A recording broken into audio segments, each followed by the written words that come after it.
വികസന ഭൂപടത്തിൽ അടയാളമാവുകയാണ് പുതുക്കിയ ദേശീയപാത 66. മുൻപ് ഈ ദേശീയപാതയിലെ ഏറ്റവും അപകടകരമായി കണക്കാക്കിയിരുന്ന ഒരു സ്ഥലമുണ്ട്. അത് മലപ്പുറം ജില്ലയിലെ വട്ടപ്പാറ വളവ്. എന്റെയൊക്കെ ചെറുപ്പത്തിൽ ഏറ്റവും കൂടുതൽ അപകടം കേട്ടിട്ടുള്ള സ്ഥലങ്ങളിലൊന്നാണ് ഈ വട്ടപ്പാറ വളവ്. പത്രത്തിൽ ഈ വട്ടപ്പാറ വളവിൽ അപകടമില്ലാത്തൊരു ദിവസം പോലും ഉണ്ടായിരുന്നില്ല. ഇന്ന് ഈ അപകട മേഖല ഒഴിവാക്കി കൃഷിയിടങ്ങൾക്കും തോടുകൾക്കും മുകളിലൂടെ ഒരു ആകാശപാലത്തിലൂടെയാണ് ദേശീയപാത കടന്നു പോകുന്നത്. മാറുന്ന കേരളത്തിന്റെ നല്ലൊരു ഉദാഹരണം കൂടിയാണ് ഈ ആകാശപാലം. നമുക്ക് ആ കാഴ്ചകൾ കാണാം. ദേശീയപാത 66-ൽ ബർമുഡ ട്രയാങ്കിൾ എന്ന് വിശേഷിപ്പിക്കാൻ കഴിയുന്ന സ്ഥലമാണ് വളാഞ്ചേരി വട്ടപ്പാറ വളവ്.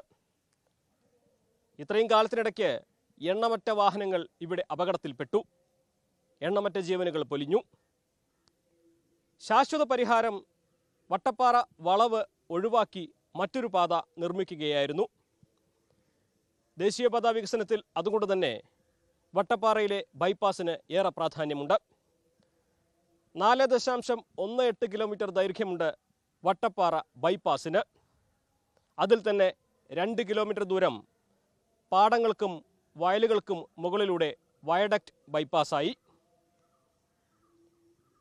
മാറിയ ദേശീയപാത വികസനത്തിൽ കേരളത്തിൽ ഏറ്റവും അധികം ശ്രദ്ധ നേടുന്ന വികസനത്തിൻ്റെ തന്നെ അടയാളമായി എടുത്തു കാണിക്കാവുന്ന ഇടമാണ് വട്ടപ്പാറയിലെ വയഡക്റ്റ് ബൈപ്പാസ്. രാവെന്നോ പകലെന്നോ വ്യത്യാസമില്ലാതെ വട്ടപ്പാറ വളവിൽ അപകടത്തിൽപ്പെട്ട വാഹനങ്ങളുടെ എണ്ണവും അതിൽ പൊലിഞ്ഞ ജീവിതങ്ങളും ഒരിക്കലും ആവർത്തിക്കപ്പെടാത്ത ഓർമ്മയാവുകയാണ് ഇനി മുതൽ. കുപ്രസിദ്ധമായ വട്ടപ്പാറ വളവ് NH-66-ലെ അപകട മേഖല അല്ലാതെയാകും. ഈ പ്രദേശത്തെക്കുറിച്ച് അറിവും പരിചയവുമില്ലാത്ത വാഹനങ്ങൾ ഒരുപക്ഷെ ഇനി ഇതുവഴി കടന്നു പോകില്ല. വളാഞ്ചേരി നഗരം വഴി പോകുന്ന ബസ്സുകളും മറ്റു വാഹനങ്ങളും മാത്രമാകും വട്ടപ്പാറ വളവിലൂടെ ഇനി സഞ്ചരിക്കുക. അതുകൊണ്ട് തന്നെ സ്ഥിരം അപകട മേഖല എന്ന കുപ്രസിദ്ധിയിൽ നിന്നും വട്ടപ്പാറ വളവ് മോചനം നേടും. വട്ടപ്പാറയ്ക്ക് മുൻപേ ആരംഭിക്കുന്ന പാലം വളാഞ്ചേരി നഗരം ഒഴിവാക്കി കടന്നു ചെല്ലുക പൈങ്കണ്ണൂർ ഭാഗത്തേക്കാണ്. 4 കിലോമീറ്ററിലധികം ദൂരം പാടങ്ങൾക്കും തോടുകൾക്കും മുകളിലൂടെ മേൽപ്പാലമായും ബൈപ്പാസായുമെല്ലാം പാത കടന്നു പോകും. വട്ടപ്പാറയ്ക്ക് അതിൻ്റെ കുപ്രസിദ്ധിയിൽ നിന്ന് മോചനം ലഭിക്കുമെന്ന ആശ്വാസമാണ് ഇവിടുത്തുകാർക്ക്. ഈ പ്രദേശത്തെ ജനങ്ങൾ വളരെ ആവേശത്തോടും വളരെ പ്രതീക്ഷയോടും സന്തോഷത്തോടും കൂടി കാത്തിരിക്കുകയാണ് ഇതിൻ്റെ ഒരു ഉദ്ഘാടനത്തിന് വേണ്ടിയിട്ട്. നമുക്കറിയാം, തൃശ്ശൂരിൻ്റെയും കോഴിക്കോടിൻ്റെയും ഇടയിൽ ഏറ്റവും കൂടുതൽ വാഹന അപകടം നടക്കുന്ന മേഖലയാണ് വട്ടപ്പാറ. എനിക്ക് തോന്നുന്നു ന്യൂസ് 8 ചാനൽ പലപ്പോഴും അപകടം നടന്ന സമയത്തും അതല്ലാതെയും അവിടെ വന്നിട്ടുണ്ട്. അതോടൊപ്പം തന്നെ ഏറ്റവും കൂടുതൽ തൃശ്ശൂരിൻ്റെയും കോഴിക്കോടിൻ്റെയും ഇടയിൽ ഏറ്റവും അധികം ട്രാഫിക് ജാമുള്ള സ്ഥലമാണ് വളാഞ്ചേരി ടൗൺ. അപ്പോൾ ഈ രണ്ട് പ്രശ്നത്തിനും ഒരു ശാശ്വത പരിഹാരം ഇതോടുകൂടി ഉണ്ടാവും എന്നുള്ള പ്രതീക്ഷയിൽ തന്നെയാണ് നമ്മൾ നിൽക്കുന്നത്. ഒപ്പം മാറിവരുന്ന വികസനങ്ങളുടെ കാലാതിവർത്തിയായ അടയാളം കൂടിയാവുകയാണ് ഈ നിർമ്മാണം. ഒരു കാലത്ത് ഓരോ പ്രദേശങ്ങളെ അടയാളപ്പെടുത്തിയിരുന്ന പലതും മായ്ച്ചു കളഞ്ഞാണ് ദേശീയപാതയിലൂടെ വികസനം കടന്നു വരുന്നത്. അപ്പോൾ നമ്മുടെ ദേശപുരുഷാർത്ഥങ്ങൾ, നമ്മുടെ നാട്ടറിവ് നാനാർത്ഥങ്ങൾ, നമ്മുടെ നാട്ടുവഴികൾ, നമ്മുടെ നാട്ടഴകുകൾ, നാട്ട് സംസ്കാരം ഒക്കെ അസ്തമിക്കും. അതൊരു യുഗപരിവർത്തനമാണ്. നമുക്ക് നേരത്തെ ഉണ്ടായിരുന്ന പരമ്പരാഗതവും ചരിത്രപരവും പാരിസ്ഥിതികവും പ്രകൃതിദത്തവുമായ പല ഈടുവപ്പുകളും ഇല്ലാതാവും. ദേശീയപാത വികസനത്തെ അടയാളപ്പെടുത്തുന്ന കേരളത്തിലെ മാത്രമല്ല രാജ്യത്തെ തന്നെ ഏറ്റവും മികച്ച ഒന്നായി വട്ടപ്പാറ വയഡക്റ്റ് മാറിക്കഴിഞ്ഞിരിക്കുന്നു. ഏറെ വൈകാതെ നിയന്ത്രണങ്ങളില്ലാതെ ഇതിലൂടെ സഞ്ചാരവും സാധ്യമാകും. മലകൾ തുരന്നും വെട്ടിമുറിച്ചും പുതുവഴികൾ തീർത്തും ദേശീയപാത വികസനം മിന്നൽ വേഗത്തിലാണ് പുരോഗമിക്കുന്നത്. മെയ് അവസാനത്തോടെ ഈ മേഖലയിലൂടെ ഗതാഗതം അനുവദിക്കുമെന്നാണ് സർക്കാർ അറിയിച്ചിരിക്കുന്നത്. അതിനു മുൻപ് പൂർത്തീകരിക്കേണ്ട പ്രവൃത്തികൾ അതിവേഗം അവസാന ഘട്ടത്തിലേക്ക് കടന്നിരിക്കുന്നു. ഏറെ വൈകാതെ വട്ടപ്പാറ വയഡക്റ്റിലൂടെ പൊതുജനങ്ങൾക്ക് സഞ്ചരിക്കാനാകും. ദേശീയപാത 66-ലെ അപകടക്കെണിയായിരുന്ന വട്ടപ്പാറ വളവ് ഇനി മുതൽ സഞ്ചാരികൾക്ക് പ്രിയപ്പെട്ട ഇടമായി മാറും. ഒപ്പം വികസനത്തിൻ്റെ സാങ്കേതികവിദ്യയുടെ അടയാളപ്പെടുത്തലിൻ്റെ കേന്ദ്രം കൂടിയായി ഈ മേഖല മാറും. ജിഷാദ് വളാഞ്ചേരിക്കൊപ്പം CV അനുമോദ്, ന്യൂസ് 18. ചില ബസ് റൂട്ടുകളോട്, ചില ബസ്സുകളോടൊക്കെ നമുക്ക് ഒരു ചെറിയ നൊസ്റ്റാൾജിയ തോന്നില്ലേ? അങ്ങനെ ഒരു റൂട്ടാണ് എനിക്ക് പാലക്കാട് ഗുരുവായൂർ സംസ്ഥാന പാത. എൻ്റെ സ്ഥിരം റൂട്ടാണ്. അപ്പോൾ ആ സംസ്ഥാന പാതയിലെ റോഡ് നവീകരണം പട്ടാമ്പി ടൗണിലേക്ക് കടക്കുന്നു. ഇതിൻ്റെ ഭാഗമായി വലിയ മുന്നൊരുക്കങ്ങളാണ് ഇപ്പോൾ അവിടെ നടക്കുന്നത്. ആദ്യഘട്ടത്തിൽ റോഡിന് ഇരുവശവും കുടിവെള്ള പൈപ്പുകൾ സ്ഥാപിക്കും. കുടിവെള്ളം മുടങ്ങുന്ന സാഹചര്യത്തിൽ ബദൽ സംവിധാനം ഒരുക്കാനും നടപടികൾ തുടങ്ങിയിട്ടുണ്ട്. പട്ടാമ്പി നിള ആശുപത്രി മുതൽ ഷൊർണൂർ കുളപ്പുള്ളി IPT കോളേജ് വരെയുള്ള റോഡ് നവീകരണത്തിന്റെ ഭാഗമായാണ് അധികൃതർ മുന്നൊരുക്കങ്ങൾ നടത്തുന്നത്. പട്ടാമ്പി ടൗണിൽ പ്രവൃത്തി ആരംഭിക്കുന്നതിന് മുന്നോടിയായി കുടിവെള്ള പൈപ്പുകൾ മാറ്റി സ്ഥാപിച്ചു. നിലവിൽ റോഡിന് നടുവിലൂടെയാണ് ഭൂഗർഭ പൈപ്പ് ലൈൻ കടന്നുപോകുന്നത്. പൈപ്പ് പൊട്ടുമ്പോൾ റോഡ് തകരുന്നത് നിത്യസംഭവമാണ്. റോഡ് നവീകരണം വരുമ്പോൾ നിലവിലുള്ള പൈപ്പ് ലൈനു പകരം റോഡിന് ഇരുവശത്തുകൂടെ പുതിയ പൈപ്പ് ലൈൻ ഇടും. ഇതോടെ പലയിടങ്ങളിലും കുടിവെള്ള വിതരണം തടസ്സപ്പെടും. ഈ സാഹചര്യത്തിൽ ജനങ്ങളുടെ ബുദ്ധിമുട്ട് കണക്കിലെടുത്താണ് നഗരസഭ ബദൽ സംവിധാനങ്ങൾ ഏർപ്പെടുത്തുന്നത്. പട്ടാമ്പി നഗരസഭയുടെ ഒരു സ്വപ്ന പദ്ധതിയാണ് സമഗ്ര കുടിവെള്ള പദ്ധതി എന്നുള്ളത്. തെരഞ്ഞെടുപ്പിന് മുമ്പ് ജനങ്ങൾക്ക് നൽകിയിട്ടുള്ള ഏറ്റവും പ്രധാനപ്പെട്ട വാഗ്ദാനങ്ങളിലൊന്നാണ്. ഇപ്പോൾ നിള IPT റോഡിൻ്റെ പ്രവൃത്തിയുമായി ബന്ധപ്പെട്ട് 2 സൈഡിലും പൈപ്പിടുന്ന പ്രവൃത്തി ചൊവ്വാഴ്ച മുതൽ ആരംഭിക്കുകയാണ്. ഈ ഒരു ചെറിയൊരു ഇടവേള പരമാവധി ജനങ്ങൾ സഹകരിക്കണമെന്നാണ് ഈ അവസരത്തിൽ അഭ്യർത്ഥിക്കാനുള്ളത്. അത് പൂർത്തീകരിച്ചു കഴിഞ്ഞാൽ എല്ലാവർക്കും എല്ലാ ദിവസവും വെള്ളം എത്തിക്കാൻ കഴിയുന്ന ഒരു സാഹചര്യം നിലവിൽ വരും. ഏറെ തിരക്കുള്ള പട്ടാമ്പി ടൗണിൽ റോഡ് നവീകരണ പ്രവൃത്തികൾ ആരംഭിക്കുമ്പോൾ രൂക്ഷമായ ഗതാഗത തടസ്സം നേരിടും. വൈദ്യുതി പോസ്റ്റുകൾ മാറ്റി സ്ഥാപിക്കുന്ന പ്രവൃത്തികളും നടന്നുവരുന്നുണ്ട്. 85 കോടി രൂപ ചിലവിലാണ് റോഡ് നവീകരണം. ന്യൂസ് 18 പട്ടാമ്പി. കൊച്ചി കോർപ്പറേഷനിലെ മാലിന്യ നീക്കത്തിൽ അഴിമതി എന്ന ആരോപണവുമായി പ്രതിപക്ഷം. ബ്രഹ്മപുരം മാലിന്യ പ്ലാന്റിന്റെ പ്രവർത്തനം സംബന്ധിച്ച് കൃത്യമായ രേഖകൾ പോലും ഇല്ലെന്നും ഇവർ ആരോപിക്കുന്നു. അതേസമയം മാലിന്യ നീക്കത്തിലെ ലോറി വാടകയിൽ 1/2 കോടിയോളം രൂപയുടെ അധിക ചെലവ് ഓഡിറ്റ് വിഭാഗം കണ്ടെത്തി. ബ്രഹ്മപുരത്തെ മാലിന്യ നീക്കം സംബന്ധിച്ച കണക്കിലെ കളിയാണെന്നാണ് പ്രതിപക്ഷത്തിന്റെ ആരോപണം. ഇത് സംബന്ധിച്ച് വ്യക്തമായി ഒരു രേഖകളില്ലെന്നും ഇവർ പറയുന്നു. മാലിന്യ നീക്കത്തിനുള്ള വാഹനങ്ങളിൽ GPS സംവിധാനം വേണമെന്ന സർക്കാർ നിർദ്ദേശവും കൊച്ചിൻ കോർപ്പറേഷൻ നടപ്പാക്കിയില്ല. പോയ വർഷം 2.04 കോടി രൂപയാണ് 5670 ലോഡ് മാലിന്യം ബ്രഹ്മപുരത്ത് എത്തിക്കുന്നതിന് വാടകയായി നൽകിയത്. ഇതിൽ 47.21 ലക്ഷം രൂപയുടെ അധിക ചെലവ് ഓഡിറ്റ് വിഭാഗം കണ്ടെത്തി തടഞ്ഞു. കാരണം ബില്ല് വെക്കാതെ നൽകിയ പണം നഗരസഭയുടെ ഉദ്യോഗസ്ഥർ കൊടുത്തിട്ടുണ്ടെങ്കിൽ ആ പണം അവർ അടക്കുമ്പോൾ അവർ തുറന്നു പറയും. ആ 47 ലക്ഷം രൂപ കൊടുത്ത ഉദ്യോഗസ്ഥർ ബാധ്യസ്ഥരാകുമ്പോൾ അവർ സത്യം തുറന്നു പറയും. അവർക്ക് അത് കൊടുക്കേണ്ട ബാധ്യത തന്നെ ഉണ്ടാക്കേണ്ടി വരും. അല്ലാതെ മേയർ പറഞ്ഞതുപോലെ ഇത് നഗരസഭയുടെ കൗൺസിൽ കൂടി ഒരു കാലത്തും റാക്ടിഫൈ ചെയ്യാൻ കഴിയില്ല. കാരണം കള്ള ബില്ലുകളാണ് ഉണ്ടാക്കി കൊടുക്കുന്നത്. ബ്രഹ്മപുരം നഗരസഭയുടെ ഭരണാധികാരികൾക്ക് പൊന്മുട്ടിയിടുന്ന താറാവായി തന്നെയാണ് ഇപ്പോഴും നിലനിന്ന് പോകുന്നത്. മാലിന്യം നീക്കാൻ ഒരു ലോഡിന് 3640 രൂപ നിരക്കിലാണ് കരാർ നൽകിയിരിക്കുന്നത്. കൃത്യമായ ടെൻഡർ നടപടികൾ സ്വീകരിക്കാത്തതുമൂലമാണ് ഓഡിറ്റ് വിഭാഗത്തിന്റെ ഇടപെടൽ. രാത്രി നീക്കം ചെയ്ത മാലിന്യത്തിന്റെ കൃത്യമായ കണക്കുകളോ ഹെൽത്ത് ഇൻസ്പെക്ടർമാരുടെ രേഖപ്പെടുത്തലോ ഇല്ല. ഇതുമൂലം 1297 ലോഡുകളുടെ നീക്കത്തിന് നൽകിയ തുകയാണ് ഓഡിറ്റ് വിഭാഗം തടഞ്ഞത്. ന്യൂസ് 18 കൊച്ചി.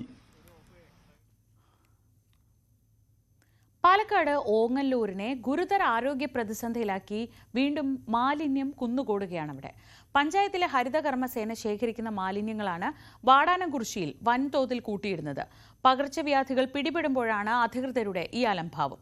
1 മാസം മുൻപാണ് ഓങ്ങല്ലൂർ പഞ്ചായത്തിനെ മാലിന്യമുക്ത പഞ്ചായത്തായി പ്രഖ്യാപിച്ചത്.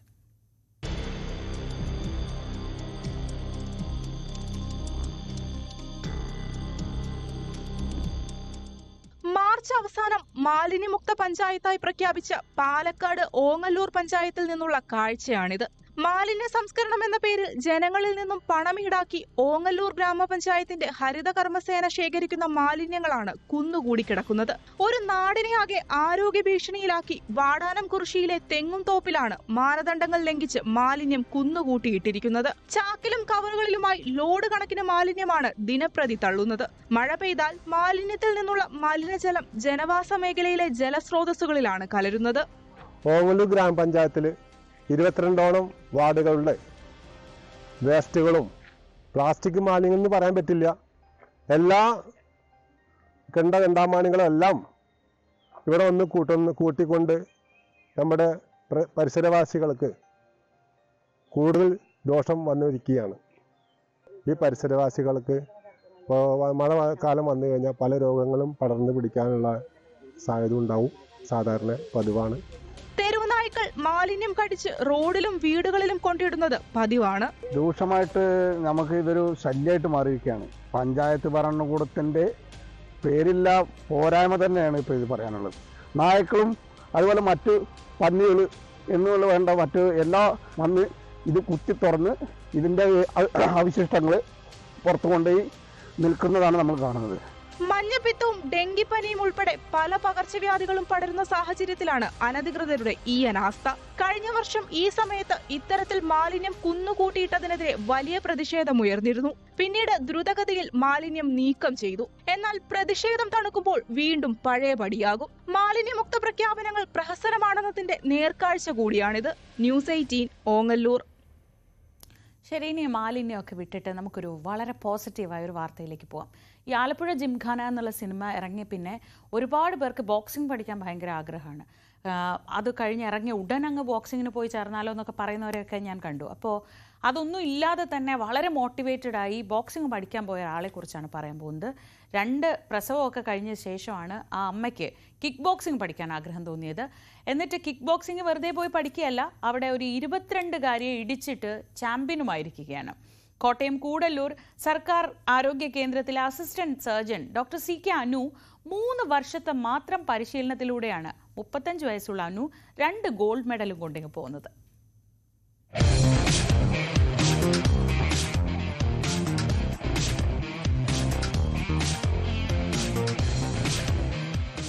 കളിയാക്കിയവർക്കും പരിഹസിച്ചവർക്കും ഒക്കെ മറുപടിയാണ് ഡോക്ടർ അനുവിന്റെ 2 ഗോൾഡ് മെഡൽ. അതും മണിപ്പൂരുകാരിയായ ഇന്റർനാഷണൽ താരത്തെ ഇടിക്കൂട്ടിൽ തറപറ്റിച്ച ശേഷം.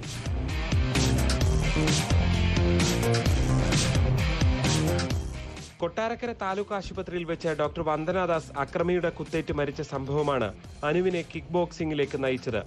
KGMOയുടെ ഭാഗമായി ഡോക്ടർമാർക്ക് പരിശീലനം സംഘടിപ്പിച്ചെങ്കിലും അനു അത് തുടർന്നു. ഇന്ന് ദേശീയ ചാമ്പ്യനുമായി. നല്ലൊരു ഓപ്പണന്റ് ആയിരുന്നു. അപ്പോൾ എന്നെ സംബന്ധിച്ചിടത്തോളം അവരുമായിട്ട് ഫൈറ്റ് ചെയ്ത് തോറ്റു പോന്നാലും ഞാൻ വളരെ ഹാപ്പി ആയിരുന്നു. അങ്ങനെ നല്ലൊരു ഒപ്പോണൻറ്റുമായിട്ട്, റെസ്പെക്റ്റബിൾ ആയിട്ടുള്ള ഒരു ഒപ്പോണൻറ്റുമായിട്ട് ഫൈറ്റ് ചെയ്യാനൊരു അവസരം എനിക്ക് കിട്ടി. അപ്പം പക്ഷേ ദൈവാനുഗ്രഹം കൊണ്ടും സമയത്തിൻ്റെ ഗുണം കൊണ്ടും ഗുരുവിൻ്റെ ഗുണം കൊണ്ടും നമുക്കത് ഗോൾഡ് കിട്ടി. 2 മക്കളെ സിസേറിയനിലൂടെ പുറത്തെടുത്ത കാലം മുതൽ പലതരം ശാരീരിക ബുദ്ധിമുട്ടുകളും നേരിടേണ്ടി വന്നിട്ടുണ്ട്. പക്ഷേ ഇതിനെയെല്ലാം അതിജീവിക്കാൻ കിക്ക് ബോക്സിംഗ് വഴി സാധിച്ചെന്ന് അനു സാക്ഷ്യപ്പെടുത്തുന്നു. ശാരീരികമായ ബുദ്ധിമുട്ടുകൾ ധാരാളം ഉണ്ടായിരുന്നു. നടുവേദനയുണ്ട്, തുടർച്ചയായ ഇഞ്ചക്ഷൻസ്, ഗർഭത്തിനോടനുബന്ധിച്ചുള്ള ഇഞ്ചക്ഷൻസ് എല്ലാം എടുത്തെടുത്ത് എൻ്റെ ഒരു കാല് പൊങ്ങത്തില്ലായിരുന്നു. അപ്പോൾ അത്രയും വലിയ ഒരു ബുദ്ധിമുട്ടിൽ ഇങ്ങനൊരു കാര്യത്തിന് വേണ്ടി ഇറങ്ങുമ്പോൾ എന്നേക്കാളേറെ എൻ്റെ കുടുംബത്തിനായിരുന്നു ആശങ്കകൾ വളരെയേറെ ഉണ്ടായിരുന്നു. പക്ഷെ പിന്നെ വലുപ്പത്ത് വെച്ച് കാണാം, പിന്നെ നല്ലൊരു കൈകളിലാണ് എത്തിയിരിക്കുന്നതെന്ന് തോന്നി. അപ്പം അങ്ങനെ എത്തിയപ്പോൾ ആ ഒരു രീതിയിലെ ആശങ്കകൾ പതുക്കെ ഒന്നൊന്നായിട്ട് മാറിപ്പോയി എന്ന് വേണം പറയാൻ. ആരോഗ്യമന്ത്രി വീണ ജോർജ് അനുവിനെ വിളിച്ച് അഭിനന്ദിച്ചു. സമൂഹത്തിൽ നിന്ന് കിട്ടുന്ന വലിയ കയ്യടി വല്ലാതെ സന്തോഷിപ്പിക്കുന്നുണ്ട്. നമ്മൾ ഒരിക്കലും എത്തിപ്പെടുമെന്നോ ഒരിക്കലും ചിന്തിച്ചിട്ടോ പോലും ഇല്ലാത്ത, ഞാനൊക്കെ ഒരു പഠിപ്പിച്ചായിട്ട് ഒബ്വിയസ്ലി അല്ല പഠിപ്പിച്ചായിട്ട് ജീവിച്ച ഒരാളാണ്. അപ്പോൾ അങ്ങനെയൊന്നും എത്തിപ്പെടുമെന്ന് ഒരിക്കലും ചിന്തിച്ചിട്ടില്ല. പക്ഷേ എൻ്റെ ഡിഫറെൻ്റ് ആയിട്ടുള്ളൊരു ഫീൽഡിൽ അത് നല്ലൊരു രീതിയിൽ എത്താൻ പറ്റിയതിൽ ഒത്തിരി സന്തോഷമുണ്ട്. എനിക്ക് പറഞ്ഞറിയിക്കാൻ പറ്റാത്ത ഇത്രയും സന്തോഷമുണ്ട്. ഭർത്താവ് ജിഷ്ണുവും മക്കളായ ആദിശേഷനും ബാനി ദ്രൗപദിയുമെല്ലാം അനുവിന് പിന്തുണയുമായുണ്ട്. പരിശീലകനായ സന്തോഷ് കുമാറാണ് നേട്ടത്തിന്റെ യഥാർത്ഥ കാരണക്കാരനെന്നാണ് അനുവിന്റെ അഭിപ്രായം. G Sreejith, news 18 Kottayam. അനു, നമുക്കൊക്കെ ഒരു പ്രചോദനമാവട്ടെ, പ്രോത്സാഹനമാവട്ടെ. ഇനി കണ്ണിൽ മോഹമുണർത്തുന്ന അനേകം പൂക്കളുടെ ഒരു ഉദ്യാനത്തിലേക്കാണ് നമ്മൾ പോകുന്നത്. എടപ്പാൾ സ്വദേശി മോഹിനി കൃഷ്ണന്റെ വീട്ടിലാണ് പൂക്കളുടെ ഒരു വസന്തം തന്നെ ഒരുക്കിയിരിക്കുന്നത്. ആ കാഴ്ച കാണാം.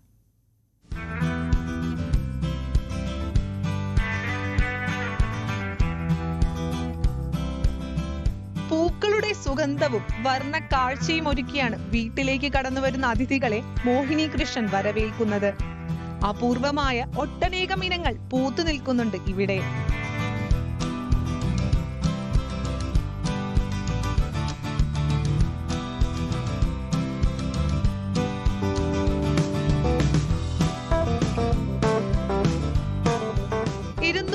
വരുന്ന ഓർക്കിഡ് ഇനങ്ങളും ഇക്കൂട്ടത്തിലുണ്ട്.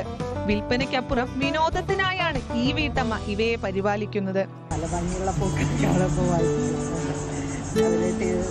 അല്ലെങ്കിൽ കിങ് സൈസുള്ള ഫ്ലവറുകളാണ് കൂടുതൽ താല്പര്യം. ഈ വളങ്ങൾ കൊടുക്കാറില്ല. പല വളങ്ങളും ഓരോരോ ടൈമിലും പല വളങ്ങളാണ് അപ്ലൈ ചെയ്യുന്നത്. കാരണം ഒന്നിലില്ലാത്ത ഒരു ഡെഫിഷ്യൻസി മറ്റൊന്നും കൂടെ അത് ശരിയാക്കി എടുക്കണം എന്നുള്ളൊരു ഇതാണ്. ആഴ്ചയിൽ ഒരു ദിവസം മസ്റ്റ്.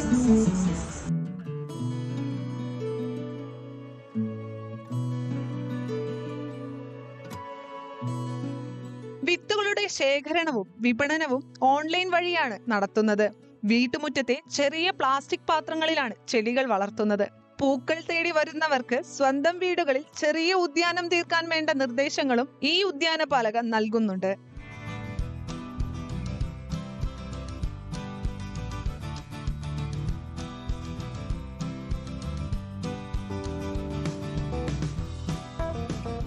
ന്യൂസ് 18 തിരൂർ. ഒരു ഗ്രാമത്തിന്റെ മുഴുവൻ ആശ്രയമായിരുന്ന ഒരു കുളമുണ്ട് തിരുവനന്തപുരം ബാലരാമപുരത്ത്. വേനൽക്കാലത്ത് പോലും ആ നാട്ടിലെ നല്ലൊരു വിഭാഗം ജനങ്ങളുടെയും ജലസ്രോതസ്സായിരുന്നു ഈ കുളം. എന്നാൽ അധികൃതരുടെ അനാസ്ഥ മൂലം ഈ കുളം ഇപ്പോൾ വർഷങ്ങളായി കാട് കയറി നശിച്ചു കിടക്കുകയാണ്. നെയ്ത്തു തൊഴിലാളികളുടെ ഏക ആശ്രയമായിരുന്ന കുളമാണ് വർഷങ്ങളായി കാടുകയറി നശിച്ചു കിടക്കുന്നത്. ബാലരാമപുരം ഗ്രാമപഞ്ചായത്തിലെ പുന്നക്കാട് വാർഡിലാണ് കുളം സ്ഥിതി ചെയ്യുന്നത്. ഈ കുളം പ്രദേശവാസികളുടെ മാത്രമല്ല, വേനൽക്കാലത്ത് ഗ്രാമപഞ്ചായത്തിലെ നല്ലൊരു ശതമാനം ജനങ്ങളുടെയും ജലസ്രോതസ്സായിരുന്നു. എന്നാൽ അധികൃതരുടെ മൗനം കാരണം കുളം ശോചനീയാവസ്ഥയിലായിട്ട് വർഷങ്ങളായി. ഒരു വർഷം മുമ്പ് നേമം ബ്ലോക്ക് പഞ്ചായത്തിന്റെ വാർഷിക പദ്ധതിയിൽ ഉൾപ്പെടുത്തി 7 ലക്ഷം രൂപ ചിലവഴിച്ച് ചില പുനരുദ്ധാരണങ്ങൾ ഇവിടെ നടത്തിയിരുന്നു. എന്നാൽ അശാസ്ത്രീയമായ നിർമ്മാണങ്ങൾ കാരണം കുളം വീണ്ടും ശോചനീയാവസ്ഥയിലായി. ഈ കൈത്തറി തൊഴിലാളികളെല്ലാവരും ഈ നെയ്ത്ത് കഴിഞ്ഞാൽ വന്ന് വസ്ത്രം അലക്കുകയും കുളിക്കുകയും അതുപോലെ തന്നെ ഈ നമ്മുടെ തലയേലായിലേക്ക് കാർഷിക ആവശ്യത്തിനും ഈ വെള്ളം ഉപയോഗിക്കുന്നുണ്ട്. അതിനെ നമ്മൾ ഈ ബണ്ടെല്ലാം കെട്ടിയിട്ട് നല്ല രീതിയിൽ ബണ്ടെല്ലാം പുനർനിർമ്മിച്ച് നല്ല രീതിയിൽ ചെയ്തു കഴിഞ്ഞാൽ ഈ കുളം ഒരിക്കലും നശിക്കാത്ത രീതിയിൽ ജനങ്ങൾക്ക് ഉപകാരപ്രദമായ കാര്യങ്ങൾക്ക് വേണ്ടിയിട്ട് ഉപയോഗിക്കാൻ സാധിക്കും. ഗ്രാമപഞ്ചായത്തിലെ പ്രധാന ജലസംഭരണിയായ ഈ കുളം അടിയന്തരമായി നവീകരിച്ചു നൽകണമെന്നാണ് നാട്ടുകാരുടെ ആവശ്യം. ന്യൂസ് 18 ബാലരാമപുരം.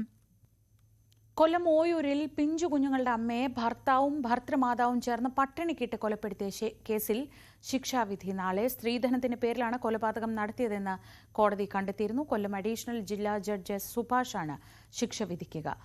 വിവരങ്ങളുമായി എസ് വിനീഷ്. വിനീഷ്, വളരെ ക്രൂരമായ ഒരു കൊലപാതകമായിരുന്നു. എന്തൊക്കെയാണ് വിശദാംശങ്ങൾ? തീർച്ചയായും സ്ത്രീധനത്തിന്റെ പേരിൽ അതിക്രൂരമായി പീഡനമേറ്റ് ഒടുവിൽ പട്ടിണിക്കിട്ട് കൊലപ്പെടുത്തിയ കേസിലാണ് ഇന്ന് ശിക്ഷാവിധി ഉണ്ടാവുക. തുഷാര എന്ന 28 വയസ്സുകാരിയെയാണ് ഭർത്താവും അതുപോലെ ഭർത്തൃമാതാവും ചേർന്ന് പട്ടിണിക്കിട്ട് കൊലപ്പെടുത്തുകയായിരുന്നു എന്നാണ് കോടതിയിൽ തെളിഞ്ഞത്. കൊല്ലം അഡീഷണൽ ജില്ലാ ജഡ്ജി എസ് സുഭാഷാണ് ഇന്ന് ശിക്ഷ വിധിക്കുക. പൂയപ്പള്ളി ചരിവിള വീട്ടിൽ ലാലി, ഇവരുടെ മകനും 1ാം പ്രതിയുമായ ചന്തുലാൽ എന്നിവരാണ് കുറ്റക്കാരായി കോടതി കണ്ടത്. തുഷാരയുടെയും ചന്തുലാലിന്റെയും വിവാഹം കഴിഞ്ഞിട്ട് 5.5 വർഷം തികഞ്ഞപ്പോഴാണ് തുഷാര മരിക്കുന്നത്. അത് സംഭവം ഇങ്ങനെയാണ്. വിവാഹ സമയത്ത് നൽകാമെന്ന് സമ്മതിച്ചിരുന്ന സ്ത്രീധന തുകയിൽ 2 ലക്ഷം രൂപ കുറവ് വന്നിരുന്നു. ഇത് ചന്തുലാലിന്റെ കുടുംബത്തിൽ കൂടുതൽ പ്രശ്നങ്ങൾക്ക് കാരണമാവുകയും ചെയ്തിരുന്നു. ഒടുവിൽ 3 വർഷത്തിനുള്ളിൽ പണം നൽകാമെന്ന ധാരണയിൽ തുഷാരയിൽ നിന്നും ഉടമ്പടി പത്രം ഇരുവരും ഒപ്പിട്ട് രേഖാമൂലം വാങ്ങിയിരുന്നു എന്നൊക്കെയാണ് ഇപ്പോൾ പോലീസ് കുറ്റപത്രത്തിൽ പറഞ്ഞത്. അത് കോടതിയിൽ അത് തെളിയുകയും ചെയ്തിരിക്കുന്നു.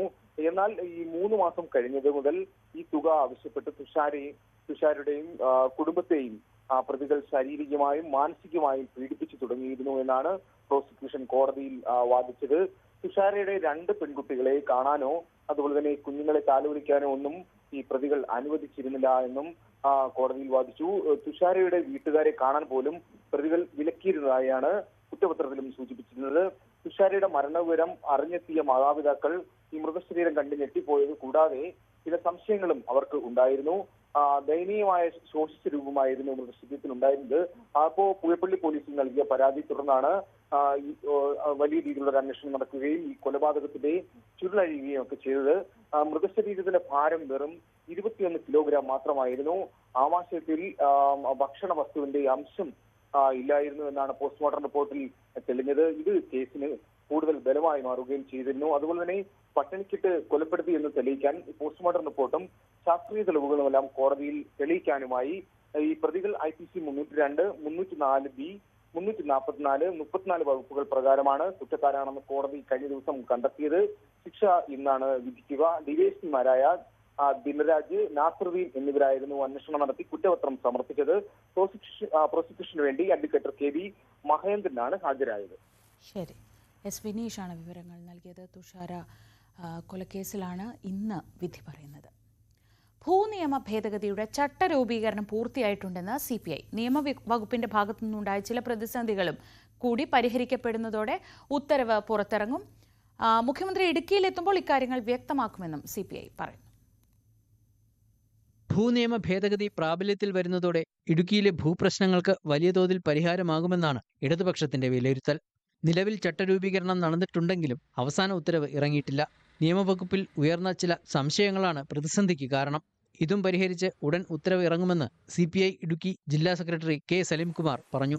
28-ന് മുഖ്യമന്ത്രി നെടുങ്കണ്ടത്ത് എത്തുന്നുണ്ട്. ആ വേദിയിൽ ഭൂവിഷയങ്ങൾക്ക് ശാശ്വത പരിഹാരം ഉറപ്പുവരുത്തുന്ന നിലപാട് വ്യക്തമാക്കുമെന്നാണ് പ്രതീക്ഷ.